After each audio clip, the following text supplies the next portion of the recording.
میں گزشتہ دنوں ہونے والے قومی اسمبلی کے اندر واقعات مختصر گفتگو ضرور کرنا چاہتا ہوں۔ 7 جون کو یہ اجلاس شروع ہوا اور اجلاس شروع ہونے کے بعد جس طرز پر ایوان کی کارروائی چلائی گئی، پارلیمنٹ کے اندر بل پیش کیے گئے، ان تمام بلز پر اپوزیشن اراکین اپنی رائے کا اظہار کرنا چاہتے تھے۔ ان بلز میں کچھ بل جن کمیٹیوں سے آئے تھے، ان کمیٹیز کے ممبران میں اپوزیشن اراکین بھی تھے۔ پارلیمنٹ سے جب کوئی بل کمیٹی کے اندر جاتا ہے تو اس میں اراکین کمیٹی اس پر اظہار خیال کرتی ہیں، لیکن کچھ بل ایسے تھے کہ جس پر اپوزیشن نے اختلافی نوٹ جمع کرائے تھے، کچھ بل ایسے تھے کہ جن کو کمیٹیوں سے پاس نہیں کیا گیا تھا، لیکن پارلیمان کے اندر ان کو پیش کیا گیا اور یہ تاثر دینے کی کوشش کی گئی کہ کمیٹیوں سے یہ بل متفقہ طور پر آئے ہیں یا حکومت اکثریت سے ان کو کمیٹیوں میں پاس کر کے اب پارلیمان کے سامنے اس کو لے کر رہی ہے۔ جس دن یہ معاملات خراب ہونے کی بنیاد رکھی گئی اور تقریباً 20 بل اس دن پیش کیے گئے، اور یہاں پر جس عجلت میں ان تمام بلوں کو کلب کر کے پاس کیا گیا، اپوزیشن نے اس پر احتجاج کیا، بار بار بلوں کو ووٹ کرنے کے حوالے سے اپنی رائے کا اظہار کیا۔ جب جناب ڈپٹی اسپیکر صاحب نے اس کو بھی نظر انداز کیا تو کورم پوائنٹ آؤٹ کیا گیا، لیکن کورم کی نشاندہی کے باوجود بھی ڈپٹی اسپیکر صاحب نے ایوان کی کارروائی کو جاری رکھا، اور ہم اس وقت حکومتی اراکین کی جو تعداد تھی وہ 70 سے زیادہ نہیں تھی، لیکن ایوان کی کارروائی کو بلڈوز کیا گیا اور ایوان میں بدمزگی کی بنیاد اس روز سے پڑ گئی تھی، جس میں اہم بل یہ تھے کہ ایم ٹی آئی کا بل تھا، اس میں ایم ایل اے کا بل تھا، الیکشن اصلاحات کا بل تھا، اور ہر بل جب ایوان میں قانون سازی کے لیے پیش ہوتا ہے تو اس سے ملک کے ادارے متاثر ہوتے ہیں، ملک کے عوام ان اداروں کے ذریعے متاثر ہوتے ہیں، اور ہمارا نقطہ نظر یہ تھا کہ آپ کے پاس اکثریت ہے، آپ کو کیا ضرورت ہے اتنی عجلت میں ان تمام بلز پر کارروائی کرنے کی؟ آپ کو ایوان کے اندر جو ممبران اس پر بات کرنا چاہتے ہیں ان کو سننا چاہیے۔ پھر 11 جون کو بجٹ پیش کیا گیا۔ یقیناً بجٹ میں اپوزیشن نے وزیر خزانہ کی تقریر میں احتجاج کیا، کیونکہ ہم یہ سمجھتے تھے کہ وزیر خزانہ صاحب جو بجٹ پیش کر رہے ہیں وہ عوام دشمن بجٹ ہے، اس میں عوام کو کوئی ریلیف نہیں دیا گیا، کور کمیٹی کے پی ٹی آئی کے افراد کو اس میں ریلیف دیا گیا ہے، ان دوستوں کو ریلیف دیا گیا ہے کہ جو الیکشن میں ان کو مالی تعاون کر رہے ہیں اور کرتے تھے۔ اگلے روز 2 دن کے بعد جب اپوزیشن لیڈر نے بجٹ پر بحث کا آغاز کرنا چاہا تو احتجاج اپوزیشن کو کرنا چاہیے حکومت کے خلاف۔ یہ بجٹ حکومت کا ہے، حکومت نے اس کو پاس کرنا ہے، لیکن احتجاج کیا، اپوزیشن لیڈر نے تقریر جاری رکھی۔ خدا جانے کہ جناب اسپیکر صاحب نے کیوں وقفے سے اجلاس کو معطل کرتے رہے اور 2 دن تک یہ سلسلہ چلتا رہا کہ بالآخر وہ یہاں آ کر اگلے روز اجلاس کو منتقل کر دیتے تھے۔ پھر کل جب اجلاس سے پہلے اپوزیشن اراکین اسپیکر چیمبر میں گئے،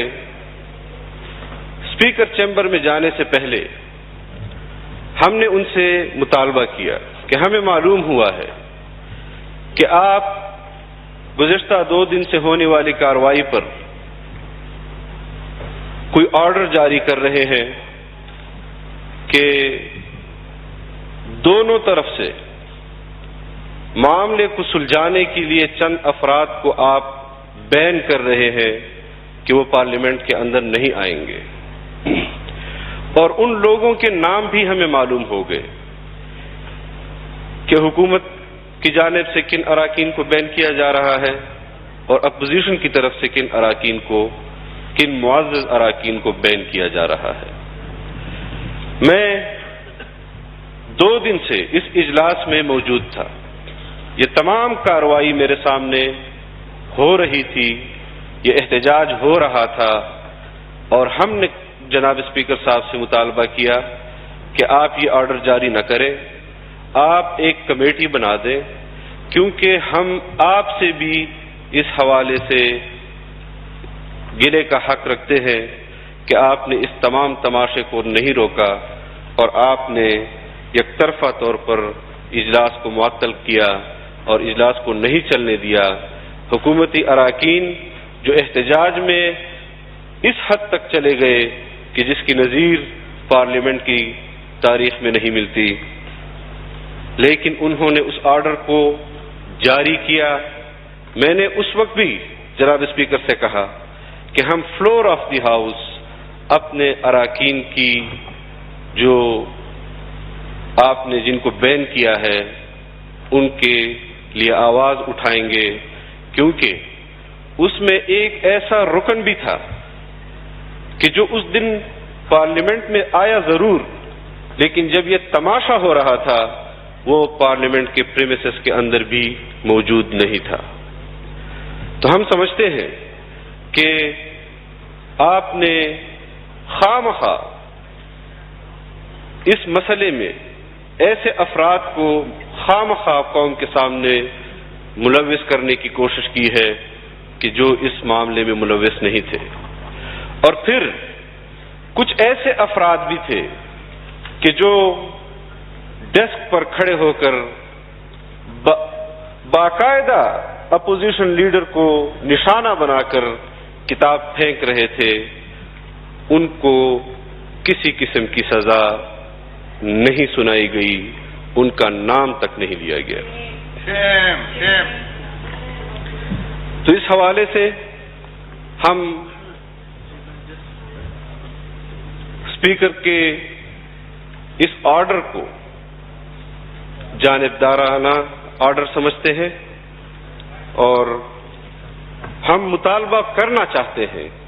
کہ اس کی تحقیقات ہوں، لیکن میں یہ سمجھتا ہوں کہ حکومت اور ان کے وزیر اعظم کے ہوتے ہوئے کسی قسم کی تحقیقات کا کوئی نتیجہ یہاں نہیں نکل سکتا، کیونکہ ہمیں یہ بھی معلوم ہے کہ وزیر اعظم صاحب براہ راست اپنے ممبران کو ہدایات دے کر یہاں بیچتے رہے اور ملک کو خراب کرتے رہے۔ جناب ڈپٹی اسپیکر صاحب کے خلاف ہم نے تحریک عدم اعتماد پیش کی، اور یہ اس بنیاد پر نہیں تھی کہ ہم عدم اعتماد میں کامیاب ہو جائیں گے یا کامیاب نہیں ہوں گے، یہ اس بنیاد پر تھی کہ ڈپٹی اسپیکر صاحب کا رویہ اس دن غیر پارلیمانی، غیر آئینی، غیر جمہوری تھا، جس کو ہم نے چیلنج کیا اور ان کے رویے کے خلاف ہم نے عدم اعتماد کی تحریک جمع کروائی۔ لیکن جب اسپیکر صاحب نے ہمیں کل چیمبر میں بلایا، ہمارے اراکین گئے، تو انہوں نے اس بات کا اقرار کرتے ہوئے کہ اس دن کارروائی صحیح نہیں ہوئی، اور اپوزیشن کا مطالبہ یہ تھا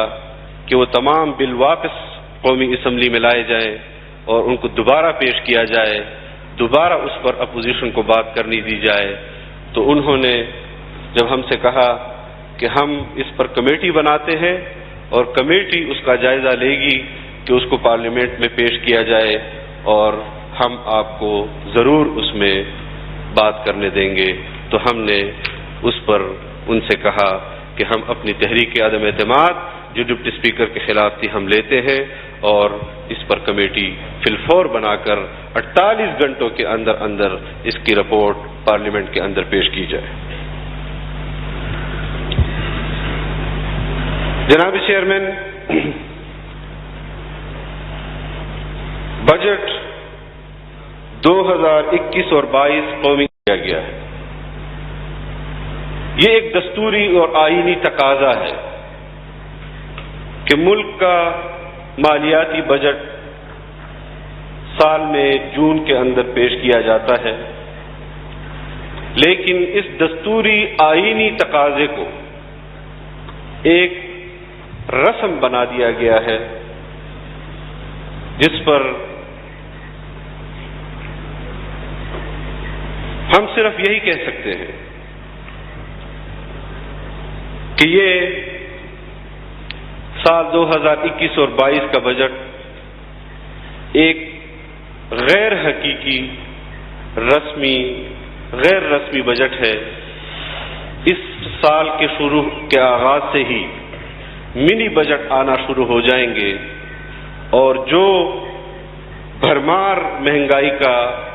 جو سیلاب مہنگائی کا جس کا سامنا قوم کرے گی، اس کے بعد میں عاریتاً ایک صحافی کے الفاظ لیتا ہوں کہ مجھے یہ کمپنی مزید چلتی ہوئی نہیں دکھائی دے رہی ہے۔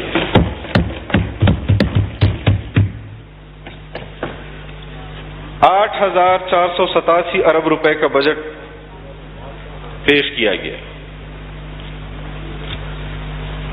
جس میں مجموعی خسارہ 3,990 ارب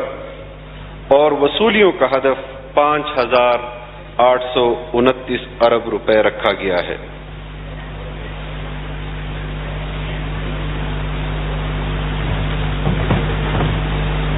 اپوزیشن لیڈر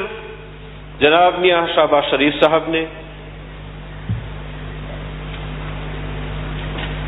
مدلل، مکمل اور حقائق پر مبنی تقریر ایوان کے سامنے اس بجٹ کے حوالے سے کی۔ اپوزیشن کے دیگر ممبران نے کی۔ پاکستان پیپلز پارٹی کے چیئرمین بلاول بھٹو صاحب نے کی، اور انہوں نے نیک نیتی کی بنیاد پر جو تجاویز حکومت کو دی، آج ان کی تقریروں کے بعد حکومت کی طرف سے ان کا خیر مقدم ہونا چاہیے تھا، اور یہ تسلیم کرنا چاہیے تھا کہ ہم آپ کی وہ تجاویز جو بجٹ میں عوام کو ریلیف دے سکتے ہیں ان کو کنسیڈر کریں گے، ان کو اپنے بجٹ کا حصہ بنائیں گے۔ لیکن آپ نے دیکھا کہ جیسے ہی اپوزیشن لیڈران نے تقریر ختم کی اور حکومتی ممبر کو تقریر کی اجازت دی گئی، جناب چیئرمین انہوں نے اپنی تقریر کا آغاز جن الفاظ کے ساتھ کیا وہ تمسخر اڑانے کے سوا اور کوئی اس کا مقصد نہیں تھا۔ اگر آپ کی تقریر کے دوران آپ سمجھتے ہیں کہ اپوزیشن لیڈر آپ کی تقریر سنے، وہ اپنی کرسی پر بیٹھے، اگر اپوزیشن کی قیادت کرسی پر بیٹھ کر آپ کی تقریر سنے تو پھر ہم بھی اس بات کا مطالبہ کر سکتے ہیں کہ آپ کے وزیر اعظم کو بھی ایوان کے اندر بیٹھ کر اپوزیشن کی تجاویز سننی چاہیے۔ آپ کے وزیر اعظم نہ مسئلہ کشمیر پر ایوان میں آتے ہیں، نہ مسئلہ فلسطین کے مسئلے پر ایوان میں آتے ہیں، نہ وہ دوسرے مسائل کے اوپر پاکستان کی اس مقدس ایوان میں جنہوں نے ان کو عزت دی ہے وہ اپنے لیے عار سمجھتے ہیں کہ اپوزیشن ان کی موجودگی میں ان کو ان کی کمزوریاں بتائیں۔ تو پھر جب آپ اپنے قائد ایوان کو 3 سال میں یہاں پر نہیں بٹھا سکے، اتنے اہم موضوعات پر یہاں پر ناموس رسالت کا مسئلہ آیا تو آپ کا وزیر اعظم غائب تھا، جب ناموس صحابہ کا مسئلہ آیا تو آپ کا وزیر اعظم اس ایوان سے غائب تھا۔ آپ کس حیثیت سے اپوزیشن اراکین سے یہ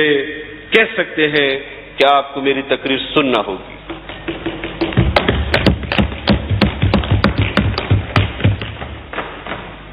11 جون کو وزیر خزانہ نے بجٹ پیش کیا،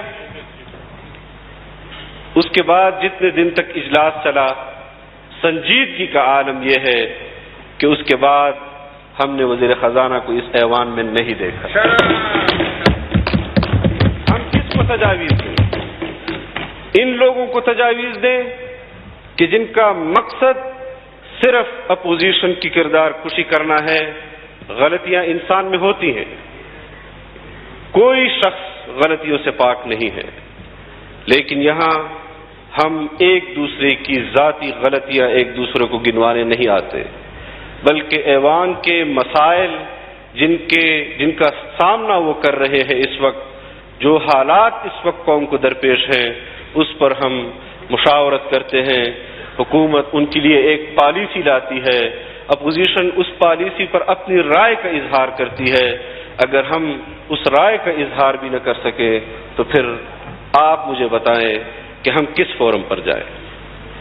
پارلیمنٹ کے اندر اسپیکر کی کرسی اپوزیشن کے ساتھ جانبدارانہ رویہ رکھتی ہے، میڈیا کے اندر میڈیا ہاؤسز کے مالکان کو زدوکوب کیا جاتا ہے، میڈیا اینکر پرسنز کو مارا جاتا ہے، تذلیل کی جاتی ہے، اور اگر وہ پھر بھی حق اور سچ بولنے سے باز نہیں آتے تو ان کو میڈیا ہاؤسز کے آنر سے کہلوا کر ان کو میڈیا ہاؤسز سے نکالا جاتا ہے۔ آپ بتائیں کہ جب آپ میڈیا ہاؤسز کو بھی کنٹرول کریں گے، جب آپ اس ایوان کو بھی کنٹرول کریں گے، جب آپ پاکستانی سیاست کو بھی کنٹرول کریں گے، جب آپ پاکستان کی معیشت جو بجٹ آپ پیش کر رہے ہیں، میں اس بات کا اگر دعویٰ کرتا ہوں تو دلیل بھی رکھتا ہوں کہ پاکستان میں 3 سال سے کوئی سیاسی کوئی جمہوری حکومت نہیں، ہمارا بجٹ IMF بنا کر بیچتا ہے، ہمارے پارلیمنٹ کے اندر قانون سازی ہوتی ہے تو بین الاقوامی اداروں کے دباؤ پر ہوتی ہے۔ ہمارے ملک کے اندر اس قسم کی قانون سازی جو ہم نے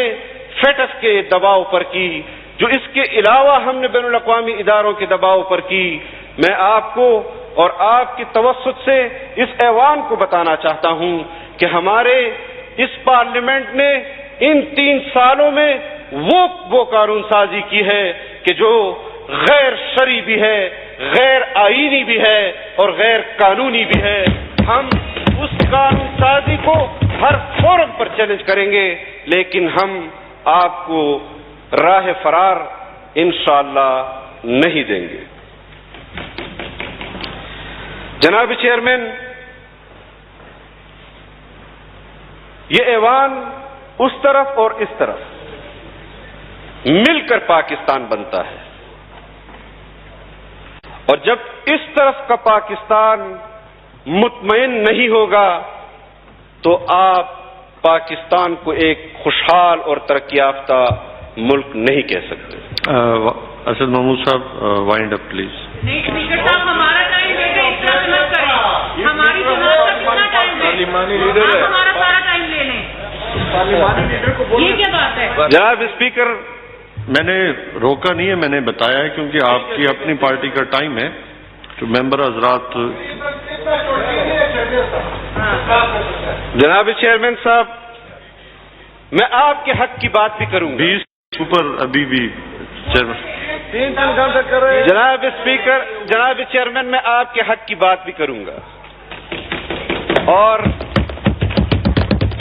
جناب وزیر اعظم نے یہ دعویٰ کیا کہ میں نے گزشتہ حکومتوں سے زیادہ روڈ بنائے ہیں. آپ کا تعلق میاں والی سے ہے، وزیر اعظم صاحب کا تعلق میاں والی سے ہے. بلکسر سے میاں والی تک روڈ 3 سال میں بنا نہیں سکے، اور دعویٰ کر رہے ہیں کہ ہم نے پچھلی حکومتوں سے زیادہ روڈ تعمیر کیے ہیں. ایک سوات موٹر وے جو پرویز خٹک صاحب نے بنائی، ایک مرتبہ خود افتتاح کیا، دوسری مرتبہ موجودہ وزیر اعلیٰ محمود خان نے افتتاح کیا، اور 2 مرتبہ جناب عمران خان صاحب افتتاح کر چکے ہیں. اب اگر اس موٹر وے کو 4 مرتبہ بار بار گنا جائے تو پھر تو شاید آپ کا دعویٰ صحیح ہے، لیکن حقائق اس کے برعکس ہیں. جناب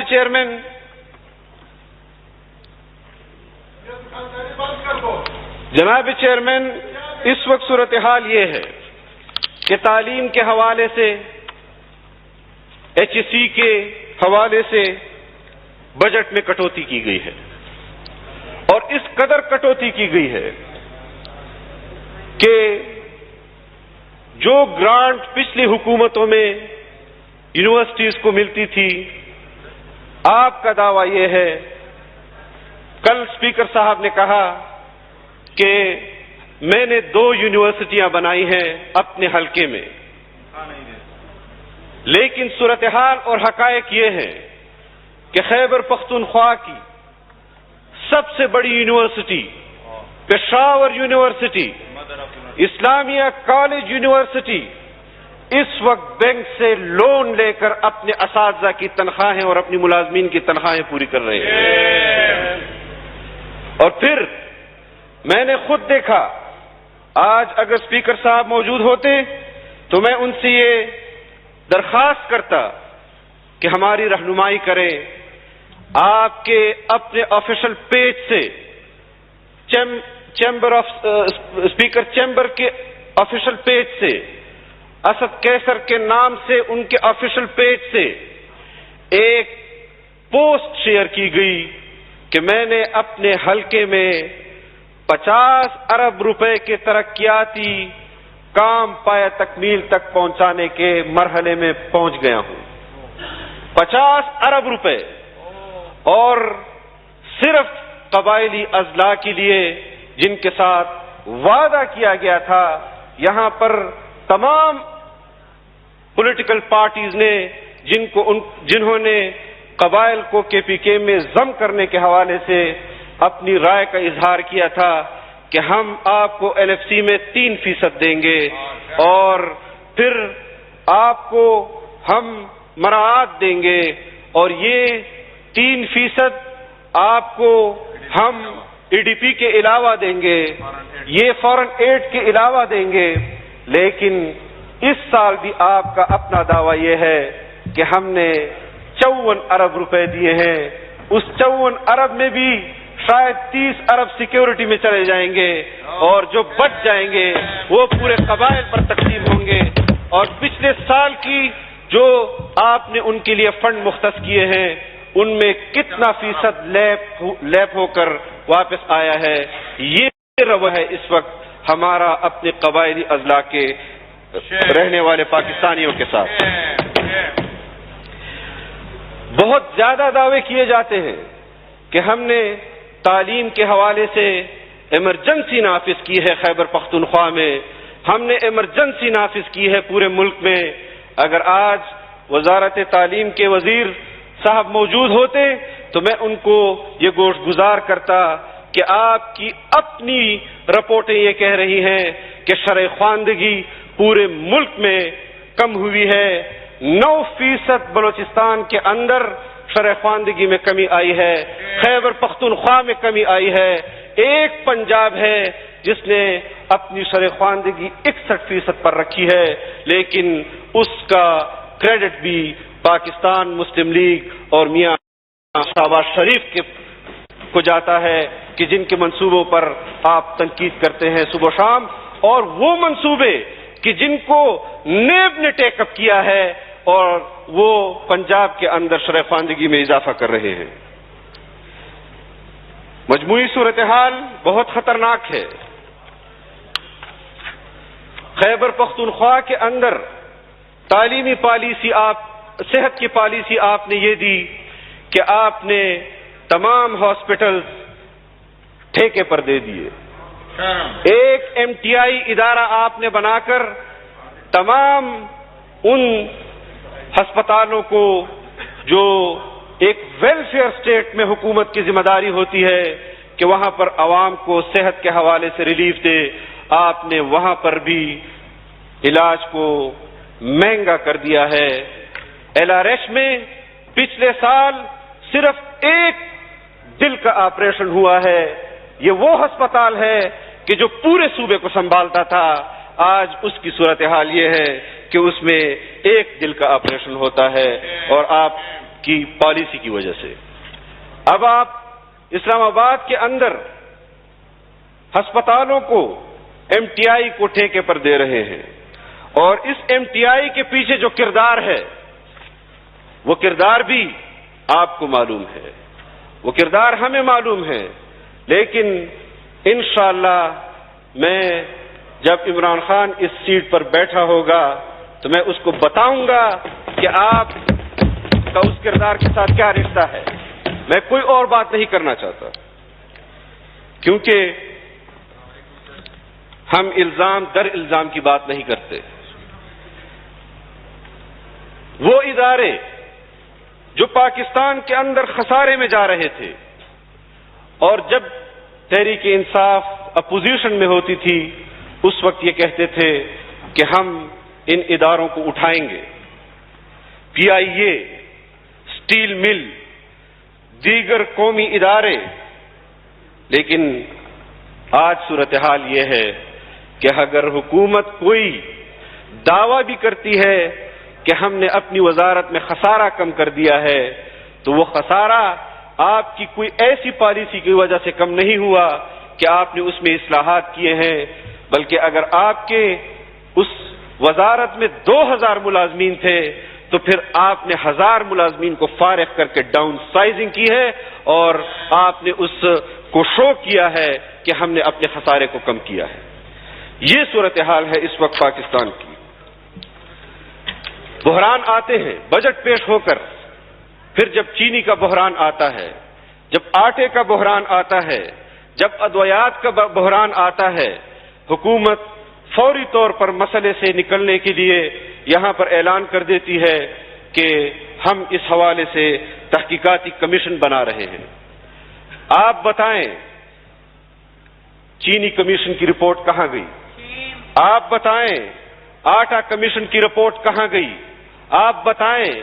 ادویات میں چوری کرنے والے وزیر کہاں گئے؟ اور موجودہ جو آج کل ایک رنگ روڈ کا کرپشن کے حوالے سے ایک ایشو چل رہا ہے، آپ چوری کروا کے جب وہ منافع بخش اربوں روپے کما لیتے ہیں تو پھر آپ ان کو ملک سے باعزت رخصت کر دیتے ہیں اور بعد میں یہاں ڈنڈورا پیٹتے ہیں کہ ہم نے تو اپنے وزیر کے خلاف ایکشن لے لیا، اور ہم نے دیکھا کہ آپ نے کیسے شوکت ترین کے خلاف ایکشن لیا، ہم نے دیکھا کہ آپ نے کیسے اپنے وزراء کے خلاف ایکشن لیا۔ میں نام نہیں لینا چاہتا، ان کو بھی معلوم ہے، لیکن اس وقت ہماری صورتحال یہ ہے کہ دعویٰ کیا جا رہا ہے کہ ہم نے زراعت میں کپاس کے علاوہ ہم نے زراعت میں جو کارکردگی دکھائی ہے وہ گزشتہ حکومتوں سے ریکارڈ کارکردگی ہے۔ اگر کارکردگی ہے تو پھر 35 کلو کا آٹا 70 کلو میں کیسے مل رہا ہے؟ اگر آپ نے کارکردگی دکھائی ہے تو 50 اور 54 روپے کا چینی کا کلو 100 روپے میں کیسے بک رہا ہے؟ بعد میں کریں گے تو ہم بھی کریں گے، ہم نے اس طرح نہیں کیا۔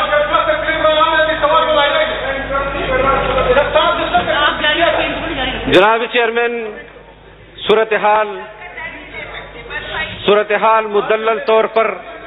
آپ کے سامنے رکھی گئی ہے۔ افغانستان کا مسئلہ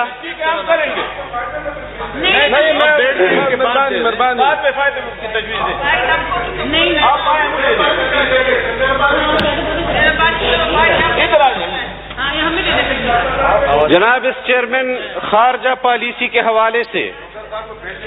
یہاں پر کریڈٹ لینے کی کوشش کی جاتی رہی ہے۔ یہاں پر خارجہ پالیسی کے حوالے سے کریڈٹ لینے کی کوشش کی جاتی رہی،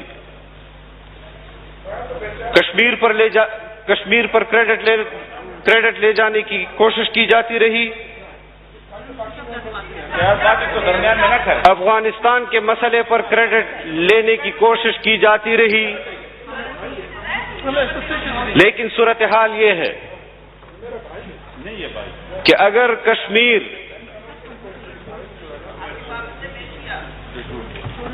جناب چیئرمین، اگر مسئلہ کشمیر کا حل یہ ہے کہ جو اس حکومت نے کر کے دکھایا ہے تو ہم کشمیر کے سودے پر پاکستان اور ہندوستان کے معاملات کو حل کبھی بھی نہیں کرنا چاہتے۔ اور آج کل جب IMF اور وزیر خزانہ کی مذاکرات ہو رہے تھے تو اس پر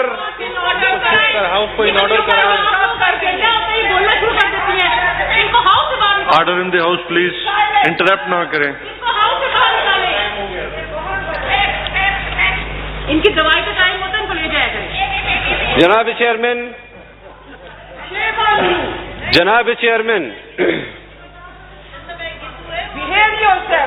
اس طرح نہیں چلے گا چیئرمین صاحب۔ آپ بھی تشریف رکھیں، آپ بھی please order in the house. آپ اپنے پارلیمانی لیڈر کو ڈسٹرب کر رہے ہیں۔ جناب چیئرمین، میں خارجہ پالیسی کے حوالے سے افغانستان کے مسئلے پر بھی بات کرنا چاہتا ہوں کہ کیا کرنے جا رہی ہے حکومت۔ یہاں امریکی آتے ہیں، میڈیا میں خبر چلتی ہے، حکومت ہفتوں تک خاموش رہتی ہے اور پھر اس بات کا اظہار ہوتا ہے کہ ہاں امریکی آئے تھے، اور یہاں جب اپوزیشن کی طرف سے کوئی بات کرتا ہے کہ خبر چل رہی ہے، شنید یہ ہے کہ آپ امریکہ کو اڈے دے رہے ہیں، تو پھر کہتے ہیں ہم اڈے نہیں دے رہے، اور عمران خان کے ہوتے ہوئے کوئی امریکہ کو اڈے نہیں دے گا۔ لیکن جب یہ فلور سے باہر میڈیا کے پاس جاتے ہیں تو کہتے ہیں کہ ہم 2001 کے طرز پر امریکہ کے ساتھ معاہدات کریں گے۔ تو امریکہ کے ساتھ 2001 میں مشرف نے جو معاہدات کیے تھے وہ یہی کیے تھے کہ اس نے اپنی سرزمین مسلمان بھائیوں کے خلاف استعمال کے لیے امریکہ کو دی تھی، پاکستان کے اڈے امریکہ کو دیے تھے۔ اس قسم کی پالیسی اب نہیں چلے گی جناب چیئرمین۔ اسد الرحمان صاحب، آپ جو پارٹی کا ٹائم ہے جی وہ 1 گھنٹہ 45 منٹ ہے۔ یہ پھر آپ کو معلوم ہونا چاہیے کہ آپ کے 2 ممبرز بول گئے، آپ میرے تیسرا ہے، کیونکہ آپ کا جو ٹائم ہے پھر یہ آپ کے ممبرز پھر شور ڈالیں گے، تو ان کو معلوم ہونا چاہیے کہ پھر ٹائم نہیں بچے گا۔ جناب چیئرمین، میں اپنی تقریر اس بات کے ساتھ ہی، کیونکہ اس پر بہت مدلل گفتگو ایوان کے اندر ہمارے اراکین کر چکے ہیں، لیکن میں حکومت پر یہ واضح کر دینا چاہتا ہوں کہ اگر آپ امریکہ کے ساتھ معاملات اس بنیاد پر حل کریں گے جو اس وقت عوام کے اندر تحفظات گردش کر رہی ہیں کہ آپ اپنی معیشت کو ٹھیک کرنے کے لیے اور IMF کے قرضوں میں ریلیف کے لیے امریکہ کے ساتھ یہ شرط رکھ رہے ہیں کہ آپ IMF سے ہمیں ریلیف دیں، آپ ہماری معیشت میں ہمارے ساتھ تعاون کریں، ہم افغانستان کے حوالے سے جو آپ کی ڈیمانڈز ہیں، جو پاکستان میں آپ کو امریکی اڈے چاہیے وہ اڈے ہم آپ کو دیں گے۔ تو اس سودے پر ہم